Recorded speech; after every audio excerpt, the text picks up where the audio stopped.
বাপরে বাপ! কালকে আমি জাস্ট একটা পোস্ট করেছিলাম যে, ১ম বার কারো দেখে ফুল পাওয়ার বিষয়টা বা এই অনুভূতিটা আলাদা এই সেই। আমি মেনশন করিনি বা আমি বলিনি যে আমি কার থেকে পাইছি বা কে দিছে। এটা আমি ইচ্ছাকৃতই করছি। তো যাই হোক আপুর রিঅ্যাকশনটা খুবই সুন্দর ছিল। আমার আপু আমাকে আজকে ভিডিও কল দেয়। দেওয়ার পর একটু কথাবার্তা বলার পর আমাকে বলে, "দেখি চোখে চোখ রাখো।" তো আমি বলছি, "কেন?" বলছে, "তোরা ফুল হর্ন দিয়ে দে।" বলে, "চোখে চোখ রেখে কিন্তু মিথ্যা বলা যায় না।" যাই হোক পরে আপুকে বললাম যে বিষয়টা কি হইছে।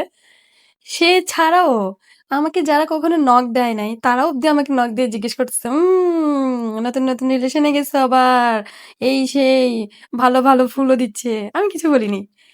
এর চেয়েও মজার বিষয় হচ্ছে আমার একটা বোকা চন্দ্রবিন্দু ফ্রেন্ড আছে, সে আমাকে টুকটাক হাই হ্যালো দেয়, আমিও দেই। এখন সে যেহেতু আমাকে নক করেছে, করার পর আমি আজকে রিপ্লাই করলাম, একটু হাই হ্যালো, কি খবর, খাওয়া দাওয়া করছে কিনা, এসে বলার পর আমাকে বলতেছে, ভালোই তো আছো। তা আমি বলছি, হ্যাঁ ভালো খারাপ না। আমাকে বলছে বিজি আছো মনে হয়। তা আমি বিজি বলতে যে একটু ফ্যামিলি নিয়ে একটু বিজি আছি, বা হচ্ছে যে আমি আজকে রোজা রাখলাম, সবকিছু মিলাই পুরা দিন, এই জন্য ফোন হাতে নেওয়া হয় নাই। আর যদিও বা আমি অনলাইনে ছিলাম না আজকে, এটা সত্য কথা। আচ্ছা যাই হোক, পরে এগুলা নিয়ে আমাকে বলতেছে, না ফুল টুল পাচ্ছ ভাবতেছি এই জন্য বিজি আছো। বাইরে ভাই, আমি তো হাসতে হাসতে শেষ। তা আমি বলতেছি, হ্যাঁ সেটা তো ঠিক আছে। তা আমি বলছি, দোয়া করবেন।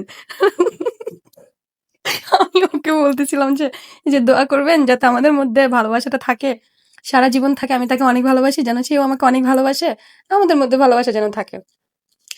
এরপর একটু পর বলতে বলতে বলতেছি, আমার দেখতেছি সে হাহা রিয়েক্ট দিচ্ছে আমার প্রত্যেকটা কথা। আমি তাকে বলতেছি দোয়া করতে, বা আমাদের মাঝখানে যাতে ভালোবাসা থাকে, এই কথাগুলো বলতেছি, আর সে হাহা রিয়েক্ট দিচ্ছে। ওকে, দেন এগুলো বলার পরে আমি আর কিছু বলিনি। পরে আমি বলতেছি, আমার বলছে রিলেশনে গেছো, এই সেই। তো আমি রিলেশন নতুন করে যাওয়ার কি আছে, মানে আমাকে সে বলছে নতুন করে রিলেশনে গেছো। তো আমি বলছি, নতুন করে যাওয়ার কি আছে, এই রিলেশন তো জন্মের পর থেকে। হুম, এই রিলেশনটা আমাদের জন্মের পর থেকে, আর এটা সারা জীবন থাকবে, আছে সারা জীবন থাকবে। তাহলে এই কথাই বোঝা যায় ভাই, একটা বাচ্চা মেয়ে বা একটা মানুষ তো দুনিয়াতে এসে প্রেমে পড়ে যায় না। মানে ওই যে বয়ফ্রেন্ড গার্লফ্রেন্ড টাইপের যে রিলেশন, ওরকম কিছু হয় না।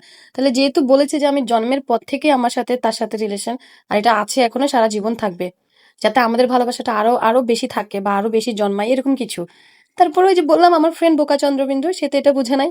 সে ধরে বসে আছে আমি নতুন রিলেশনে গেছি। তো আমারও বলতেছে, রিলেশন করবো না বলছিলা, কিন্তু এখন রিলেশনে গেছো, ভালো তো। নামাজ রোজা করে যদি রিলেশনে যাও বা রিলেশন করো, সে নামাজ রোজা হবে না, হ্যান না তর না। তো আমি ওরা বলি, তুই হুজুর হলি কবে থেকে? হুম, আমি যতটুকু জানি আপনি জুমা ছাড়া নামাজ পড়েন না। তো যেখানে আপনি নামাজ নিজে পড়েন না, সেখানে আপনি আমাকে শেখাতে আসছেন?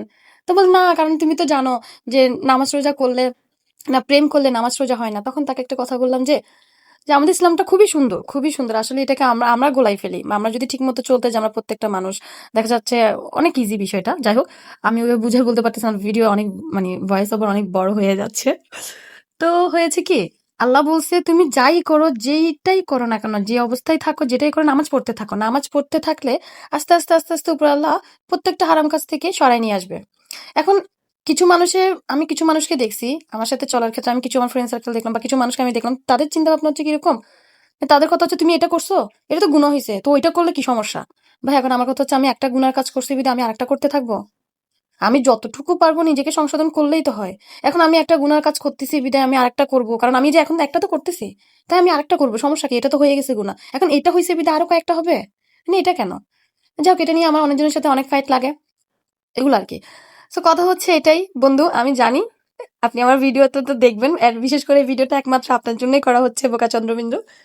নামাজ রোজা যেটাই করি পারফেক্টলি হয়তো আমি করতেছি না বা করতে পারতেছি না, সেটা একমাত্র উপর আল্লাহ দেখার বিষয়।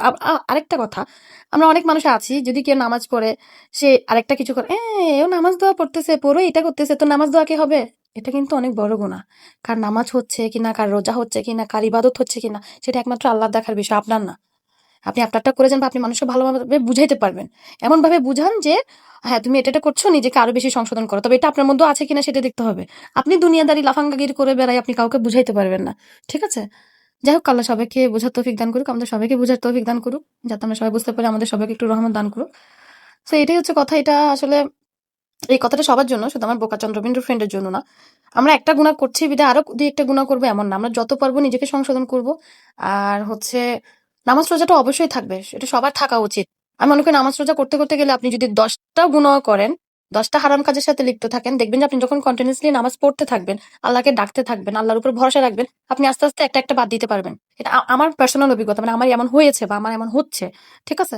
তো এটাই হচ্ছে কথা। এখন আমি একটা গুনাহ করছি বা হচ্ছে এই যে ধরেন আমি ফেসবুকে ভয়েস ওভার দিচ্ছি, আমি ভয়েস শুনতেছি বা আমাকে কেউ দেখলো, আমি কোনো ভিডিও দিচ্ছি, মানে একটা গুনাহ করতেছি তার মানে এই না যে আমি আরো গুনাহ করবো। আমি যত পারবো আস্তে আস্তে আস্তে আস্তে নিজেকে সংশোধন করার ট্রাই করবো, সংশোধন করব। আর যেটাই করি নামাজটা থাকতে হবে।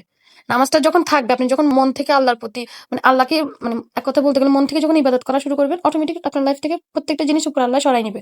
কিন্তু নামাজ বাদ দিতে পারবেন না। এই যে আমরা কিছু মানুষ প্রশ্ন তুলি, আরে মেয়েটা নামাজ পড়তেছে কিন্তু এতে এটা করে, কে এটা করে, এটা বলা উচিত না, এটা বলা বাদ দিবেন। এই জিনিসটা যদি আপনাদের মধ্যে থেকে থাকে, আপনারা এটা বাদ দিবেন। সত্যি এটা বাদ দিবেন। কজ কার ইবাদত হচ্ছে কি হচ্ছে না সেটা একমাত্র আল্লাহ দেখার বিষয়, ওটা আল্লাহ দেখবে। আপনি আর আমি এগুলোর ঠেকা নিয়ে বসি নাই।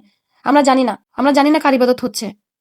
ঠিক আছে? অনেক নামাজ পড়তেছে প্রতিনিয়ত, তারও হয়তো ইবাদত হচ্ছে না, কোনো না কোনো কারণে ভেঙে যাচ্ছে, বা সে কোনো না কোনো গুনার সাথে লিপ্ত আছে যেটা ইবাদত তার হচ্ছে না। আবার অনেকজন আছে নামাজ পড়তেছে না, বাট কোনো না কোনো ভাবে তার একদিন নামাজ পড়লে সেই ইবাদত, সেই নামাজটা উপর আল্লাহ কবুল করে নিচ্ছে। তবে আমরা যেভাবে আসি না কেন, যেরকমই আছি না কেন, উপর আল্লাহ সবাইকে দেখতেছে, সবাইকে রহমত করে, সবার উপরে উপর আল্লাহ আছে।